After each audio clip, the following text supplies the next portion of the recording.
الحمد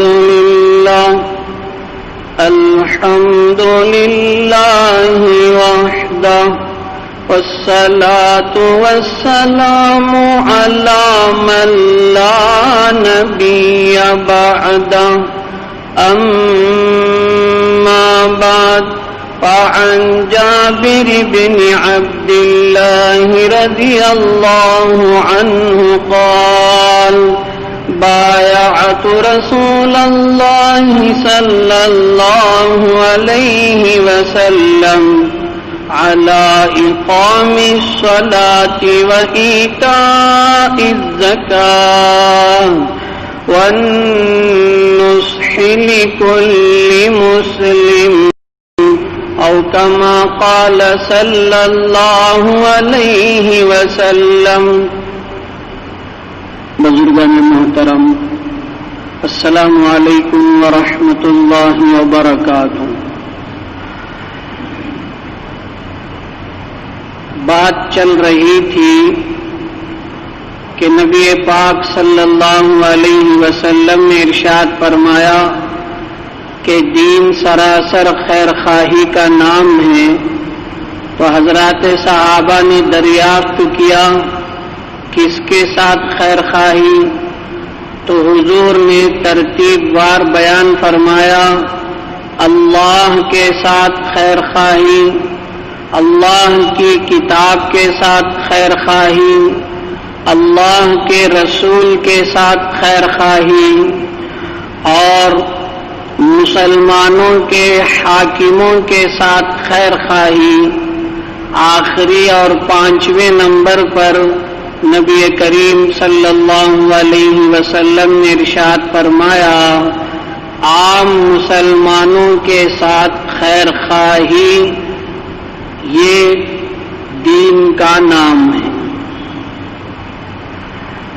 تو اسی 5ویں نمبر پر بات چل رہی ہے عام مسلمانوں کے ساتھ خیر خواہی. اس کے لیے ہم نے حضرت جابر بن عبداللہ رضی اللہ عنہ کی ایک روایت پڑھ کر سنائی جو آج خطبے کے اندر آپ کی خدمت میں پیش کیا گیا ہے. حضرت جابر بن عبداللہ رضی اللہ عنہ کہتے ہیں کہ ہم نے رسول اللہ صلی اللہ علیہ وسلم کے ہاتھوں پر بیعت کی، عہد و پیمان کیا کہ نماز قائم کریں گے، اپنے مال کا حساب لگا کر زکوٰۃ ادا کریں گے. تیسرے نمبر پر جو ارشاد فرمایا، وَالنُّصْحِ لِكُلِّ مُسْلِمٍ، ہر مسلمان کے ساتھ خیر خواہی کریں گے، ہر ایمان والے کے ساتھ اچھا برتاؤ کریں گے، ہمدردی کا معاملہ کریں گے.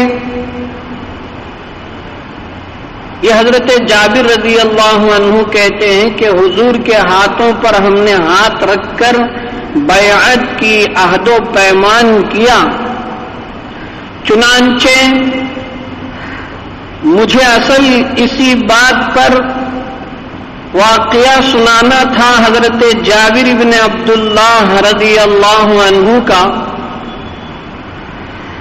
علامہ نووی اور علامہ قرطبی علیہم الرحمن انہوں نے اس روایت کے تحت ایک واقعہ لکھا ہے. اس واقعے کو ہم سنیں اور ہماری زندگیوں میں ایک نظر ڈالیں. چنانچہ حضرت جابر بن عبداللہ رضی اللہ عنہ نے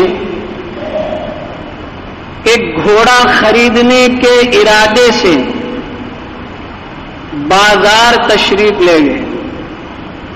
بعض کتابوں میں آتا ہے کہ خادم کو بھیجا، خود نہیں گئے بلکہ اپنے خادم کو بھیجا کہ جاؤ بازار اور میرے لیے ایک اچھا گھوڑا خرید کر لاؤ. چنانچہ ان کے خادم بازار گئے، دیکھا کہ آج کا زمانہ تو نہیں کہ بائک 2 ویلر خریدا جائے، 4 ویلر خریدا جائے، وہ زمانہ گھوڑے کا، اونٹوں کا، خچروں کا تھا، سواریاں اس پر کی جاتی تھیں۔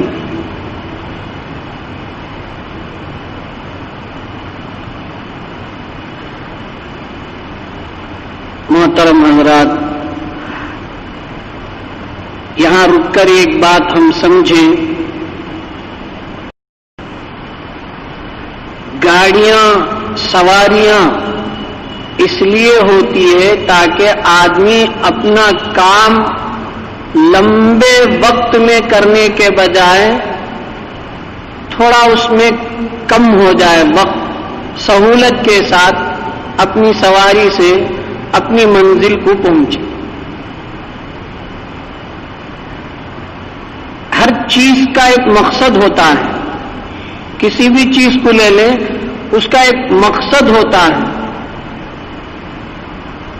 تو گاڑی اور سواری کا مقصد ایک جگہ سے دوسری جگہ کم وقت میں عافیت اور اطمینان کے ساتھ پہنچ جائے، یہ اصل گاڑی اور سواری کا مقصد ہے۔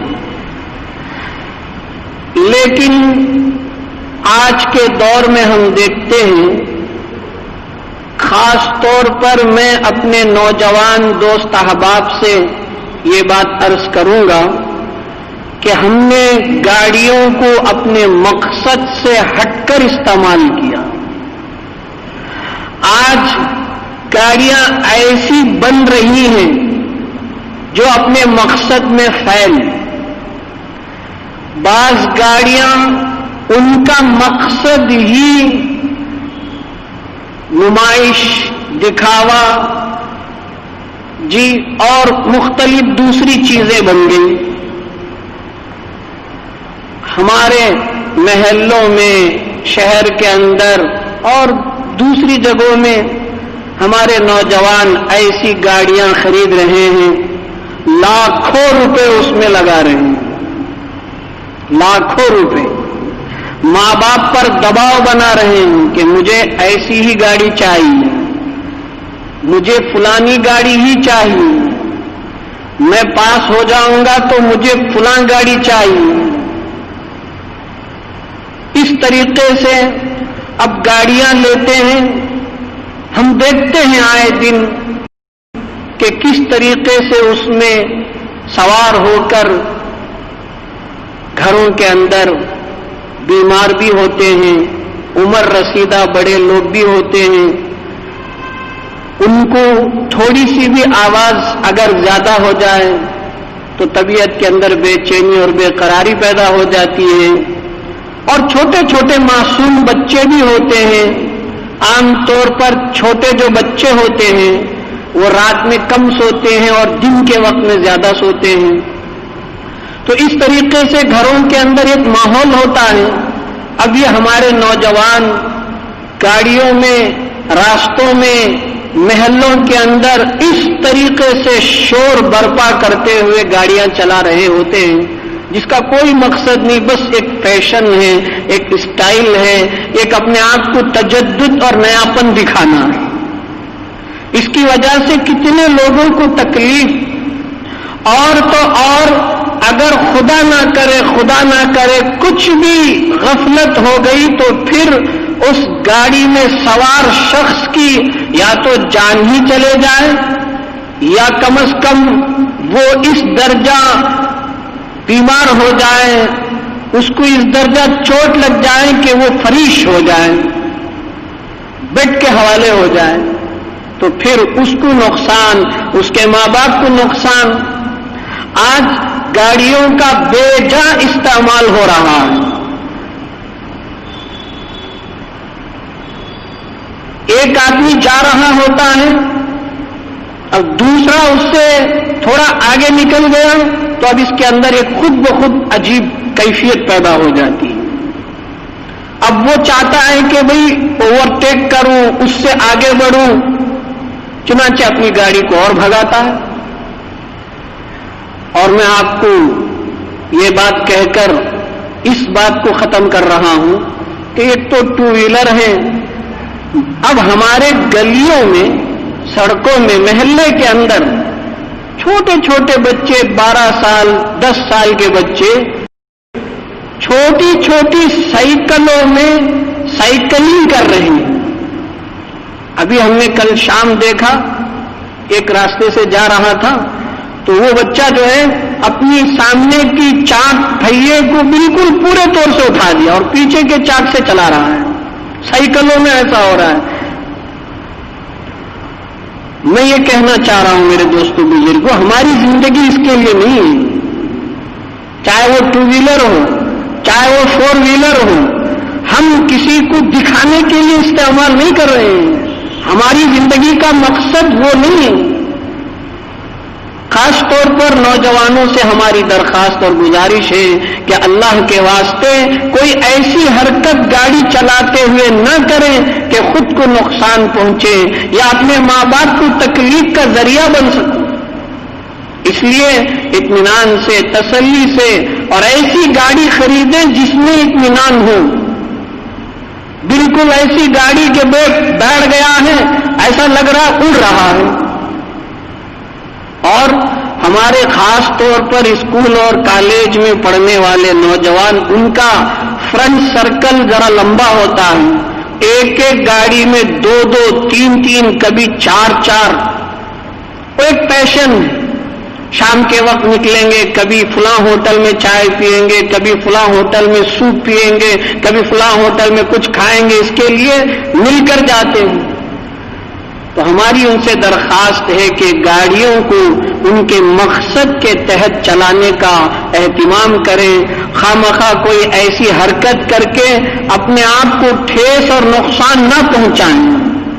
میں اس بات کو یہیں پر ختم کر رہا ہوں. حضرت جابر ابن عبداللہ رضی اللہ عنہ نے اپنے نوکر خادم کو بھیجا کہ ایک گھوڑا خرید کر لاؤ. تو وہ پہنچے، بازار میں دیکھا ایک شاندار اچھا سا گھوڑا تھا. انہوں نے کہا کہ ہمیں چاہیے. تو اس فروخت کرنے والے، بیچنے والے نے کہا کہ اس کی قیمت 300 درہم ہے. انہوں نے کہا کہ ٹھیک ہے، چلو، ہمارے آقا گھر پر ہیں، وہ تمہیں اس کی قیمت دے دیں. چنانچہ وہ اس گھوڑے والے کو بھی ساتھ لایا. حضرت جابر ابن عبداللہ رضی اللہ عنہ نے پوچھا کہ بھئی اس کی کیا قیمت؟ کہا کہ 300 درہم. حضرت جابر رضی اللہ عنہ نے گھوڑے کو دیکھا، کہا کہ بھئی یہ 300 درہم کا نہیں ہو سکتا ہے. اس نے کہا کتنے کا ہو سکتا ہے؟ بھئی یہ 500 درہم کا ہوگا. اب گھوڑا بیچنے والے کا فائدہ ہو رہا ہے تو اس نے کہا ٹھیک ہے، چلو 500 درہم ہی دے دو. حضرت جابر بن عبداللہ رضی اللہ عنہ نے اور غور کیا گھوڑے پر، کہا کہ یہ 500 درہم کا بھی نہیں. اس نے کہا پھر کتنے کا ہے؟ کہا کہ یہ 800 درہم کا ہے. اس نے کہا واہ، میرا تو فائدہ ہی ہے، 5 انگلیاں گھی میں جا رہے ہیں، لاؤ 800 درہم دے دو. انہوں نے کہا کہ نہیں، یہ فائنل 900 درہم کا ہے. کہا کہ اور اچھا. چنانچہ 900 درہم انہوں نے اس گھوڑے والے کے حوالے کیا اور کہا کہ یہ گھوڑا 300 درہم کا نہیں، 900 درہم کا ہے، اس لیے ہم اس کو 900 درہم میں خرید رہے ہیں. یہ واقعہ من گھڑت نہیں ہے. ایسا نہیں کہ جیسے افسانوں کی کتابوں میں واقعات، جی فلاں فلاں فلاں، ایسا نہیں ہے، بالکل سچا واقعہ ہے. حضرت سیدنا جابر بن عبداللہ رضی اللہ عنہ کا واقعہ ہے. امام نووی اور امام قرطبی علیہم الرحمن نے اس قصے کو بیان کیا ہے اس روایت کے تحت. مقصد کیا ہے؟ انہوں نے حضور کے ہاتھ پر بیعت کی کہ اللہ کے رسول، ہم ہر مسلمان کے ساتھ خیر خواہی کریں گے. اب یہ گھوڑا بیچنے والا پتہ نہیں کس مجبوری کے تحت 900 درہم والے گھوڑے کو 300 درہم پر بیچ رہا ہے. ہم اس کی مجبوری سے فائدہ نہیں اٹھائیں گے. آج ہمارا معاشرہ دیکھ لیجئے، راستے پر، فٹ پاتھ پر جو لوگ گاڑیوں میں، پہیوں کی گاڑیوں میں، ٹھیلوں میں جو سامان معمولی قسم کا بیچ رہے ہوتے ہیں ان سے بارگنگ کرتے ہیں. وہ 10 روپے کہے گا تو نہیں، 9 روپے میں دے دو، 8 روپے میں دے دو. جی ہمارے اس میں بحث کرتے ہیں اور قیمت چکاتے ہیں. عجیب بات ہے. بڑے بڑے شاپنگ مالوں میں جاتے ہیں، فکسڈ ریٹ ہوتا ہے، نہ زبان کھلتی ہے، کچھ نہیں، بھئی جتنا تھا لیا اور کاؤنٹر میں دیا، بل بنوایا، کیش پے کیا، آ گئے. مسلمانوں کے ساتھ خیر خواہی، میں اس عنوان کو ختم کرنا چاہ رہا ہوں، پتہ نہیں وقت ساتھ نہیں دے رہا ہے. مسلمانوں کے ساتھ خیر خواہی کس کس اعتبار سے ہم کریں؟ علمی لائن سے، تعلیمی میدان میں، کاروباری لائن سے. مثال کے طور پر ہمارے محلے میں مسلمان بھائی کی دکان ہے، ہم اس مسلمان بھائی کے ساتھ خیر خواہی کریں کہ اس کی دکان میں اپنے سامان خریدیں. کپڑے کی دکان ہے تو مسلمان ہمارے لوگ ہیں، اس نیت سے کہ اس کے ساتھ، اس کے پاس میں خریدوں گا تو میں اس کے ساتھ خیر خواہی کروں گا. ہمارے محلے میں، ہمارے گلی میں کوئی ڈاکٹر ہے تو ہم اس کے پاس اپنا کبھی بیمار ہو جائیں تو علاج کروائیں. یہ اس کے پاس جانا اس کے ساتھ خیر خواہی کے طور پر. آج ہمارا معاشرہ جی اپنوں کو سوچ چھوڑ کر ہمارا رخ کسی اور طرف ہوتا ہے. اگر ہمارے علاقے میں کسی مسلمان کی اسکول ہے تو ہم اس کے ساتھ خیر خواہی یوں کریں کہ اپنے بچوں کا ایڈمیشن وہاں کرائیں. یہ لمبا عنوان ہے میرے دوستو بزرگوں. اس عنوان کو اگر ہم ہر ایک الگ الگ ٹاپک پر کہیں گے تو بہت لمبا وقت لگے گا. بس میں یہ اشارہ کر رہا ہوں کہ آج کے دور میں ہمیں چاہیے کہ ہم مسلمانوں کے ساتھ خیر خواہی تعلیمی میدان کے ذریعے سے، کاروباری لائن کے ذریعے سے اور جس طرح سے بھی ہو سکے ہم ان کے ساتھ خیر خواہی کریں. اسے عصبیت نہیں کہا جائے گا، یہ قوم پرستی کا نام نہیں ہوگا. ہماری نیت یہ ہو کہ ہم مسلمانوں کے ساتھ خیر خواہی کریں گے. میں اس عنوان کو یہیں پر ختم کر رہا ہوں کیونکہ کئی جمعوں سے اسی پر تفصیل سے گفتگو ہو رہی ہے. اللہ تعالی ہم سب کو ہر ایک کے ساتھ خیر خواہی کرنے کی توفیق عطا فرمائے. ایک بات آپ کی خدمت میں 1 منٹ میں عرض کرنے کی کوشش کر رہا ہوں کہ پورے ملک کے اندر الحمدللہ کئی ہزار مدرسے ہیں، سب جانتے ہیں. اور اللہ کے فضل و کرم سے جتنے مدرسے ہیں سارے مدرسے امت مسلمہ کی مدد اور تعاون سے چلتے ہیں. کسی ایک کا خاص کوئی دخل نہیں ہوتا ہے بلکہ ملک کے ایک ایک فرد کا اس میں حصہ ہوتا ہے. اور آپ حضرات جانتے ہیں کہ پورے ملک سے جتنے مدرسے ہیں وہاں کے ذمہ دار سفیر حضرات پورے ملک میں گھوم پھر کر جو ہے تعاون حاصل کرتے ہیں اور آتے ہیں. لیکن اس لاک ڈاؤن کی وجہ سے جو نقصان ہوا وہ ہر آدمی جانتا ہے. ایک تو سفر کرنا مشکل ہو گیا. کتنے مدرسے چھوٹے بڑے ایسے ہیں جہاں ماہانہ چندہ برابر نہ ہونے کی وجہ سے تو وہاں کے نظام میں بڑا فرق پڑ گیا. کئی اساتذہ جو ہے بغیر تنخواہوں کے ان کی زندگیاں گزر رہی ہیں. بہت سارے حالات ہیں اور یہ صرف مدرسے والوں کے ساتھ خاص نہیں ہے، سب کے اوپر حالات آئے. بڑے سے بڑا پر بھی آیا، چھوٹے سے چھوٹے پر بھی آیا، سب پر آئے. بہرحال یہ سب اللہ کی مرضی سے ہوتا ہے. اللہ جیسا چاہتے ہیں نظام چلاتے ہیں. اب چونکہ سفر میں کچھ گنجائشیں ہوئی ہیں، سہولتیں ہوئی ہیں، ایک دوسری جگہ آنا جانا کچھ آسانیاں ہوئی ہیں، اس لیے اب مدرسے والے کسی مدرسے میں 3 4 مہینے کی تنخواہیں پینڈنگ ہو گئی ہیں اور کہیں کچھ تقاضے ہیں، تو اب مدرسے والے دھیرے دھیرے کر کے سفر کر کے عام مسلمانوں کی خدمت میں آ رہے ہیں۔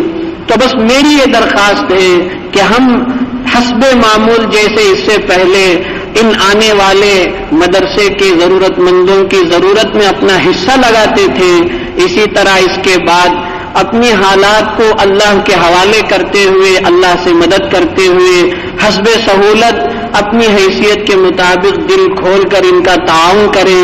چنانچہ ابھی ہمارے شہر میں بھی لوگ آ رہے ہیں، تو جو بھی آئیں آپ ان کو اچھی نظر سے دیکھیں، بری نظر سے ہرگز نہ دیکھیں۔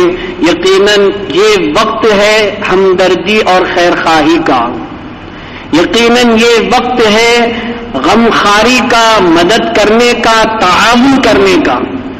اللہ تعالیٰ سب کو اس پر عمل کی توفیق عطا فرمائے۔ آمین۔ وآخر دعوانا الحمدللہ رب العالمین۔